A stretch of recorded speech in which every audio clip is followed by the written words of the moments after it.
পৈতৃক সম্পত্তি থেকে অনেক সময় বঞ্চিত হতে হয়। দেখুন, হাতে এই রেখাটাকে হার্ট লাইন বলা হয়। হার্ট লাইনের নিচে এরকমভাবে ট্রায়াঙ্গেল থাকলে এটা কিন্তু পৈতৃক সম্পত্তি বা পিতার সম্পত্তি বা এরকম পৈতৃক সম্পত্তি বলা হয়।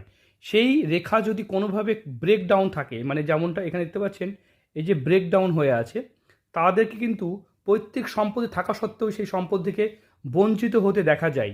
এরকম ট্রায়াঙ্গেল এরকম বিভিন্ন রকমভাবে হতে পারে। এরকমভাবে গিয়ে এখান থেকে যেমন রেখাটা এসেছে এই দিকেও এরকমভাবেও মানে ইনকমপ্লিট থাকতে পারে, বা এরকমভাবে থাকতে পারে, বিভিন্ন রকমভাবে ইনকমপ্লিট থাকতে পারে। যদি রেখাটা ভাঙা থাকে তাহলে কিন্তু সম্পত্তি থাকলেও এদের কিন্তু পৈতৃক সম্পত্তি থেকে অনেক সময় বঞ্চিত হতে হয়। পৈতৃক সম্পত্তি খুব ভালো একটা বিষয়। এটাতে কি হয়, নিজের পরিশ্রম করতে হয় না।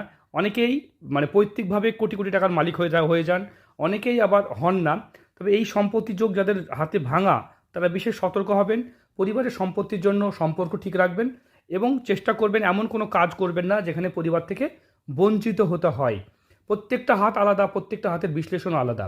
যারা নিজের হাত বিশ্লেষণ করাতে চাইছেন, স্ক্রিন যে নাম্বার দেখতে পাচ্ছেন এই নাম্বার যোগাযোগ করবেন। ভালো থাকবেন, সুস্থ থাকবেন। হাত বিচার করার জন্য পেমেন্ট করতে হয়।